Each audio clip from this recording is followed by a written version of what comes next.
পানিহাটির একটা বড় সমস্যা ভাগার সমস্যা। সেই সমস্যা আপনাদের সামনে আমরা বহুবার তুলে ধরেছি, আর সেই সমস্যা নিয়ে এবার বিজেপি বনাম তৃণমূল শুরু হয়ে গিয়েছে। পানিহাটির একাধিক ওয়ার্ডে আবর্জনাস্ত, ভাগার উচ্ছেদ কমিটির ডাকে বন্ধ পুরসভার ভাগার, ফলে চরম সমস্যা এলাকার মানুষ।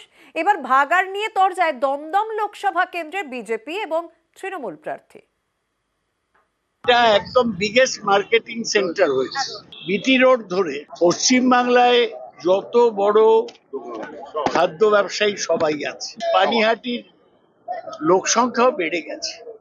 এই পৌরসভাকে সার্ভ করা, পৌরসভার পক্ষে এই বিরাট এলাকাকে সার্ভ করা 5 লক্ষ লোক পৌরসভার কঠিন হয়ে দাঁড়িয়েছে। সৌগতা প্রমাণ করে দিয়েছেন তিনিও অপদার্থ, তার দলের লোকেরা অপদার্থ। তাই অপদার্থ লোকেরা কাজ করতে পারে না প্রমাণ করেছেন না। অপদার্থতার দায় মেনে নিয়ে সৌগতার চলে যাওয়া উচিত। কারণ পানিহাটি পুরসভা কাজ করতে পারছে না, এদিকে মারামারি করে পুরসভার কে চেয়ারম্যান হবে তাই নিয়ে মারামারি চলবে, আর পানিহাটির মানুষ কষ্ট পাবে। এটা তো হয় না। নবদ্বীপে মতুয়াদের একাংশ অবরোধ করছে, কারণ কি? কারণ মমতা বালা ঠাকুর রাজ্যসভা সাংসদ হিসেবে যখন শপথ নিতে গিয়েছিলেন, তখন গুরুচাঁদ ঠাকুরের নাম নিতে গিয়েছিলেন, তখন তাকে বাধা দেওয়া হয়। এই প্রতিবাদে নবদ্বীপের রাজ্য সড়ক অবরোধ করে প্রতিবাদ বিক্ষোভ দেখালেন মতুয়াদের একাংশ।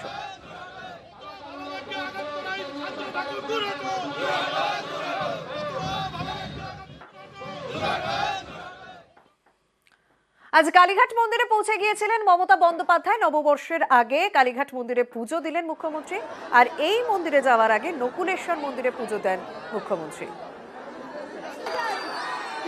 নকুলেশ্বর মন্দিরে প্রথমে পুজো দেন। আজই তিনি উত্তরবঙ্গ থেকে প্রচার সেরে ফিরেছেন। নকুলেশ্বর মন্দিরে প্রথমে পুজো দেন, তারপর তিনি কালীঘাটে গিয়েছিলেন। নববর্ষের আগে দুটি মন্দিরে পুজো দিলেন মমতা বন্দ্যোপাধ্যায়। মুখ্যমন্ত্রী মমতা বন্দ্যোপাধ্যায় পুজো দিলেন কালীঘাটে এবং নকুলেশ্বর মন্দিরে।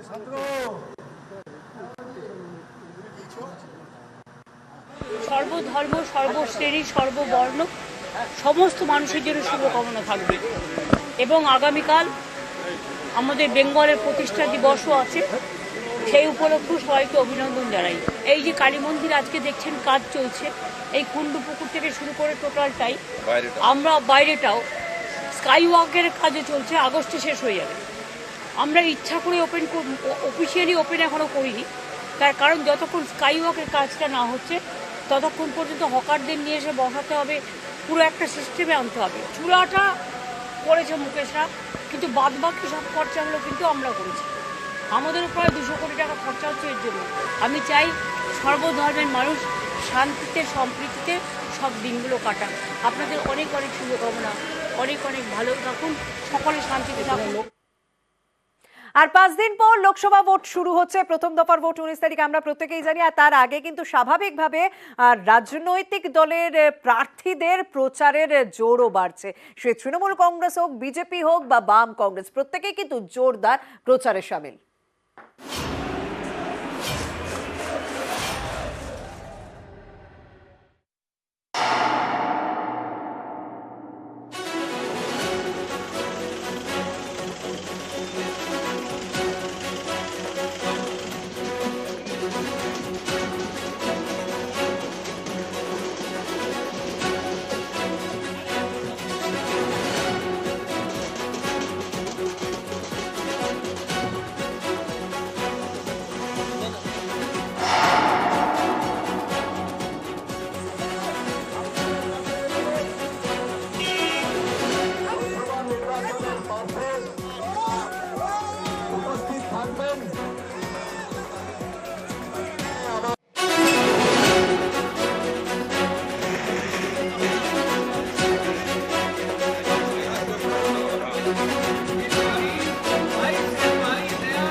আজ দক্ষিণ দমদমে ঝুপড়িতে ভয়াবহ আগুনের ছবি আপনাদের তুলে ধরেছিলাম। ঘিঞ্জি এলাকা যেহেতু, তাই খুব তাড়াতাড়ি আগুন ছড়িয়ে পড়ে। 10টি ইঞ্জিনে প্রায় 2.5 ঘন্টার চেষ্টায় শেষে আগুন নিয়ন্ত্রণে আসে, কিন্তু ততক্ষণে সব শেষ।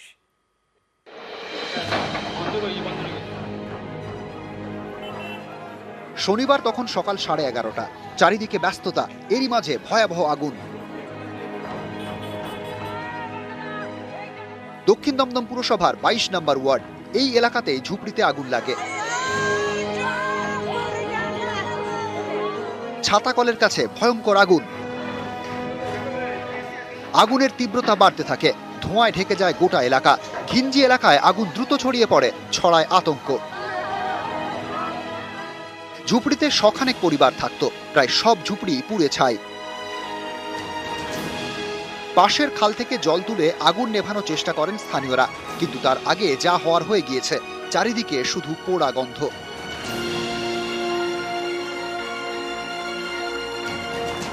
এখানে সব বস্তা ছিল, প্লাস্টিকের বোতল, কাগজ, প্লাস্টিক, এগুলো সব ছিল। যখন কাজ থেকে অর্ধেক করে সব কাজে এসেছি, সেখানে শুনি নাকি বস্তির মধ্যে আগুন ধরে গেছে।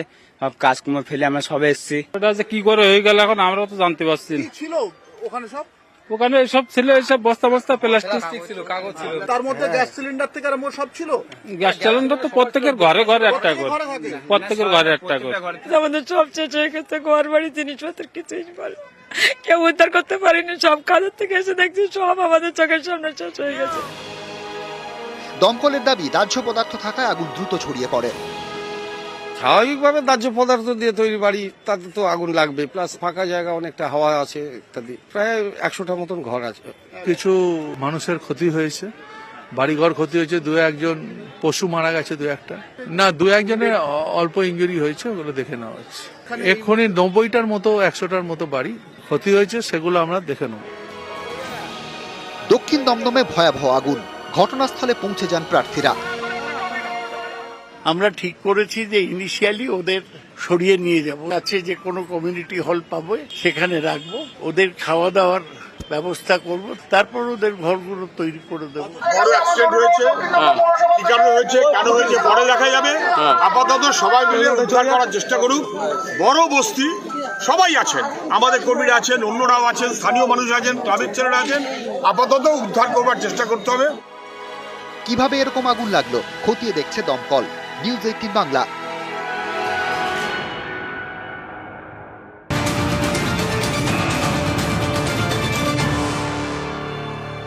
গার্ডেন ব্রিজে বেআইনি নির্মাণ ভেঙে 12 জনের মৃত্যুর ঘটনায় সাময়িকভাবে 3 জনকে সাসপেন্ড করা হলো। কাদের সাসপেন্ড করা হলো বিস্তারিত জানাবেন আমাদের প্রতিনিধি বিশ্বজিৎ, সঙ্গে রয়েছেন বিশ্বজিৎ।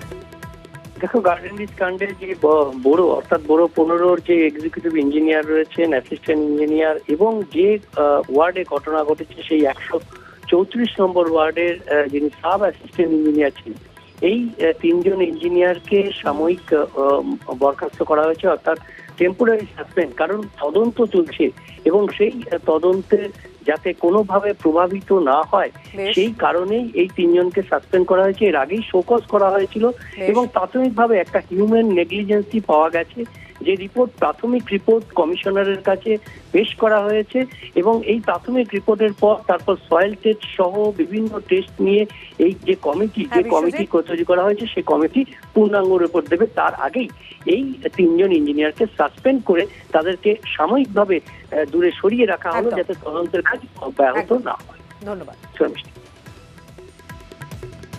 রাত পোহালে নতুন বছর বাংলার বর্ষবরণ, কিন্তু বর্ষবরণের আবহাওয়া কিরকম থাকবে বলা হচ্ছে হাঁসফাঁস গরমে বর্ষবরণ হতে চলেছে। তীব্র গরমের সতর্কতা, রাজ্যে ফের 40 ডিগ্রি ছুঁতে পারে তাপমাত্রা। আগামী কয়েকদিনে আরো 5 ডিগ্রি তাপমাত্রা বাড়বে।